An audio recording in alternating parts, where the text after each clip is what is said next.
You see, the two great bondages between people, the good one, the heavenly one, is love, and the evil one is hatred. And they both bind people through the ages. In karmic terms, they keep cropping up with each other in their struggle towards enlightenment through tens of thousands of years, sometimes. Well, that's the understanding anyway. It's not my own wisdom I'm giving here.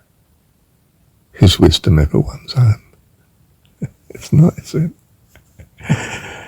We're either privy to it or we're not. Well, I'm not really privy to this one, but I have it verbally. I've got the skeleton outline of it.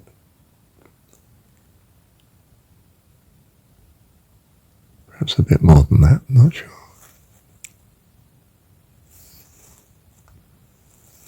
You see, people keep going back to the poison trough.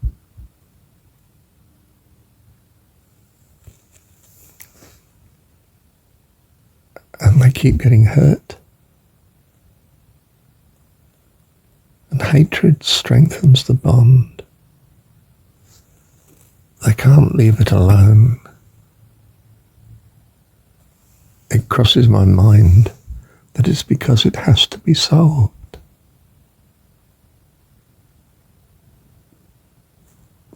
I mean, that hatred has to change into love for you to move on.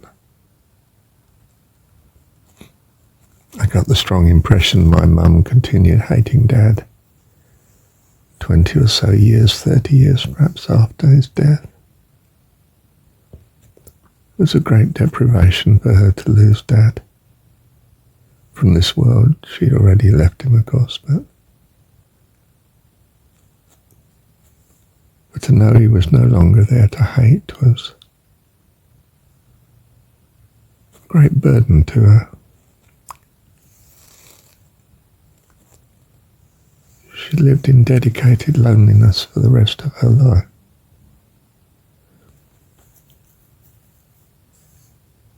Repelling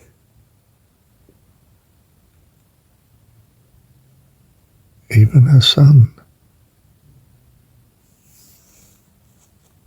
I think by the tragedy of the hatred in her for Dad.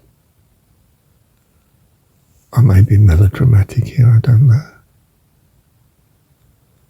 But it was uncanny. I could be with her 10 minutes and wonder why on earth I'd come. What was I so foolish? How could I be so foolish as to come again? I can't survive in her company.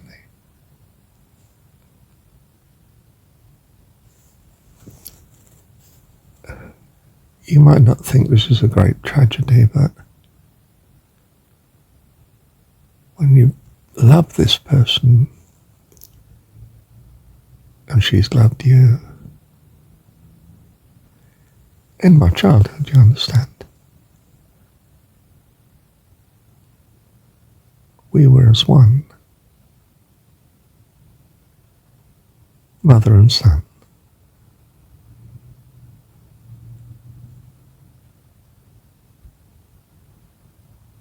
I couldn't foresee such an appalling outcome. Worse, I couldn't change it. It crosses my mind, it's mirrored in, especially my third divorce. I say my divorce, I don't own it.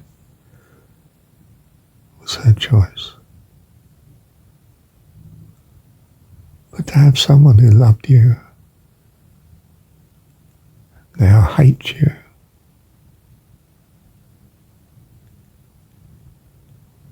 it's a hard call. It's a hard call. It's a hard call. They are held up for eternity until they overcome it, and you cannot overcome it for them, no matter how much you love them, no matter how much you give and give. It will be seen as evil, as manipulation, as deceitfulness. It will be seen in hatred. Eyes that only see the worst. You have to put distance between you. I tell you the truth. You must put distance between you and evil. You may want to save, you may want to rescue, but until they have ears to hear, they will tear you to pieces. The female of the species is more deadly than the male. Rends the peasant tooth and nail. The female of the species is more deadly than the male. She's the great lover, and she can hate.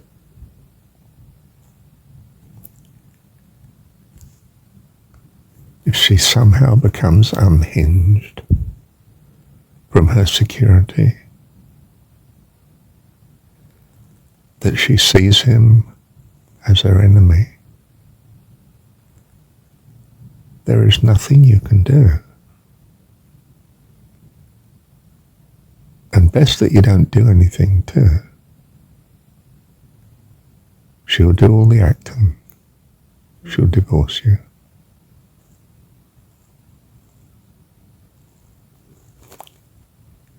When I speak as a man, if I were to speak as a woman, I would say there's nothing you can do. He's running after someone else. There's no turning him now. Not until he sickens. And that may not even be in this lifetime. You can wait if you wish. But as Jesus says, really, he causes you to commit adultery. And Jesus does not blame you. I don't mean he encourages it, but he is not there in condemnation. He loves you with our Heavenly Dad's love. Our Father loves us, for we are children and he knows it. And actually what matters is not whether you can continue to love man, but whether you love God. For when you love him, everything else sorts itself out. And when you don't, everything is chaos. Fantasy. Dreams that come and go. You know not how or why. Thou shalt love the Lord thy God with all thy heart, all thy heart, all thy heart, and with all thy heart, soul, mind, and strength. And when you do that, you'll have no problem. Bless you. And you are blessed. Now little one, curl up and go to sleep now and rest assured and dream good dreams. When you wake in the morning, you will have newness of life rise up like eagles. I'm free.